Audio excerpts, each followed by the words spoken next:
Sodor Railway Adventures, Episode 11, Returning a Favor. It was a busy day at the harbor, but Duncan was bragging about the time he and Duck had to pull a very long goods train away from Diesel because Diesel was unable to pull it.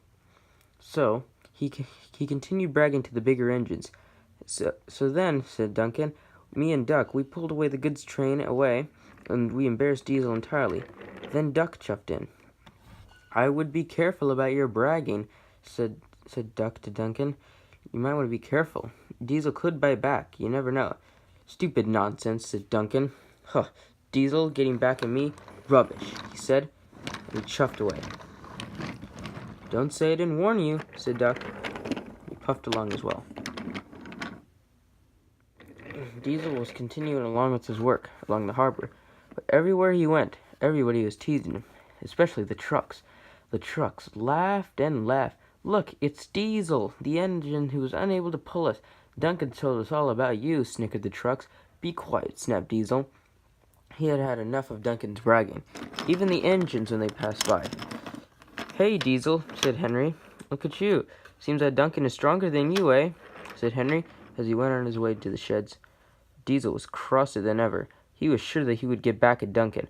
I'll get back at Duncan, he said.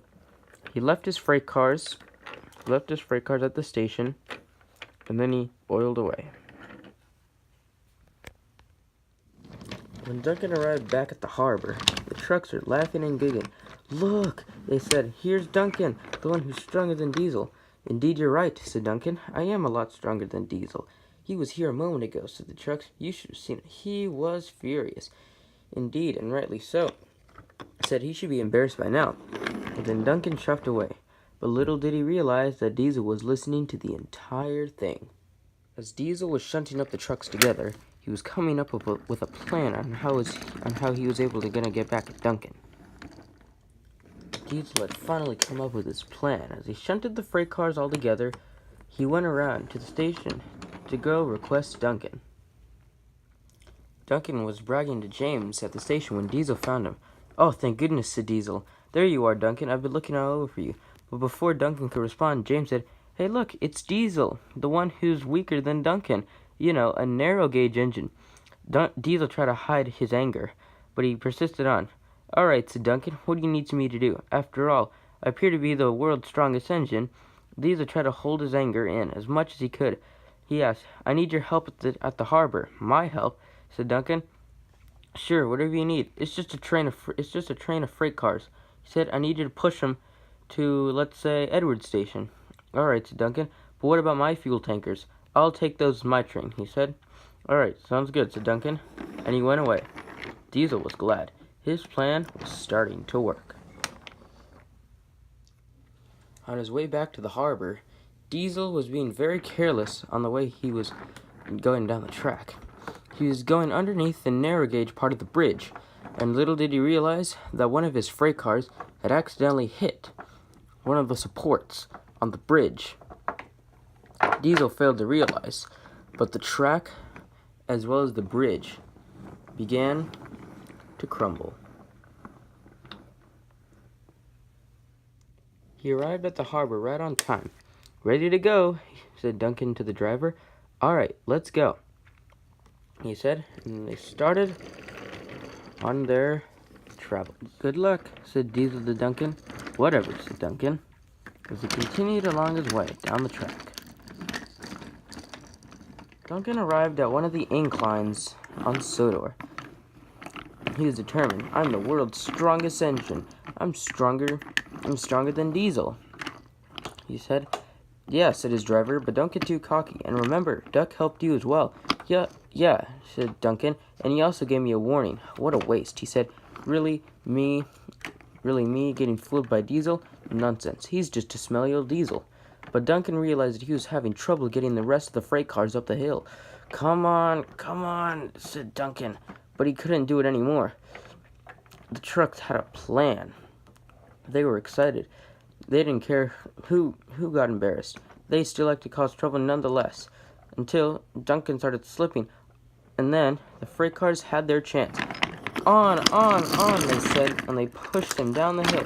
Help, said Duncan. Duncan raced dangerously at very high speeds, but the freight cars kept on pushing on and on. "Help!" said Duncan, but it was no use. No one could hear him. There is a set of points. That one point leads to the harbor, and the other leads to Timna's sheds. Duncan was hoping that he wouldn't go to the harbor. Unlucky for him, he went along the points that went to Timna's sheds. "Thank goodness," said Duncan. "At least I won't be able to embarrass myself by being a runaway in the harbor." Unbeknownst to Duncan, Thomas was chuffing along with a group of happy tourists. He was taking them along the mountain, but little did he realize that the supports on the bridge were destroyed and were broken, and the track shook violently. "Whoa!" said Thomas. "What's going on?" And unluckily for Thomas, Duncan sped under the bridge. "Whoa!" said Thomas. "Slow down." "I can't," said Duncan. When he went under the bridge, he shook the track violently. Thomas was very scared. "Whoa, whoa," said Thomas, but Duncan didn't hear and couldn't do anything about it. He continued speeding down the line. Thomas thought about the passengers. "We must help the passengers," said Thomas. "Agreed," said the driver. "But we can't move, or else we're going to shake the track." "Who cares," said Thomas. "We have to save the passengers." "Right." So slowly but surely, Thomas backed up. Slowly. "Careful. Easy does it," said his driver. "I know," said Thomas. But the track couldn't hold on any longer. The bridge started to shake violently, and soon the track collapsed. "Whoa," said Thomas. He caught a grip and started chuffing backwards as fast as he could, but he couldn't.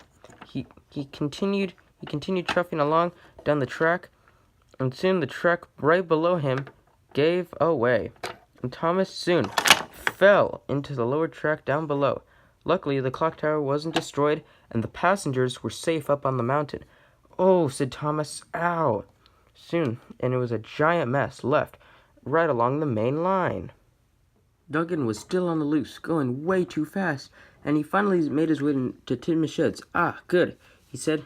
This will help slow me down." But unfortunately, it wasn't.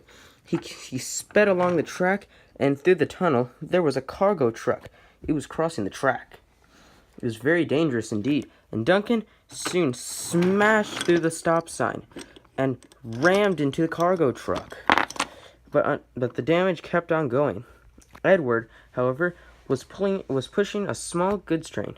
He crashed. Duncan sped through the cargo truck, and he smashed right over the freight cars. "Whoa," said Duncan. He broke the coupling. He broke the coupling, and with all the momentum from Duncan's freight cars, they all came flying right out of the tunnel and crashed, blocking the track. It was a ginormous mess. "Goodness gracious," said Edward. "Whatever engine has caused this?" "I know which engine," said Sir Topham Hatt. "It was Duncan coming from the harbor, along with all the engines watching the entire scene. Every single engine that was there, including Toby, Henry, Diesel, James, and Gordon, all burst out laughing at Duncan. "It's not funny," said Duncan. "Oh, indeed it is," said Diesel. "Now you're the one who's embarrassed." Now, Duncan thought to himself, maybe Diesel was the one who played this trick on me, but he doubted that anybody would believe him. "Serves you right," said Duck. He arrived just shortly with his 2 freight cars. "I told you so," said Duck. "I told you that Diesel would eventually get you back, and now look where your cockiness has gotten you. As you can see, there's a giant mess in the harbor. The cargo truck has been hit, and Edward's freight cars will now have to be late, as well as all your freight cars blocking the track." "I'm sorry," said Duncan. "Indeed you should be," said Sir Topham Hatt. "This is a ginormous mess. This will take a while to clean up." "Indeed it will," said Duck. Would you like me to contribute?" "Certainly," said Sir Topham Hatt. "All right," said Duck, and he eventually chuffed away. "Now, I will have to go to the station and go phone Harvey and Rocky for help." And that's just what Sir Topham Hatt did. The engines burst out, continued on laughing. "See, now you know what it feels like to be embarrassed," said Diesel. "Oh, indeed it is," said Henry. "This is hilarious.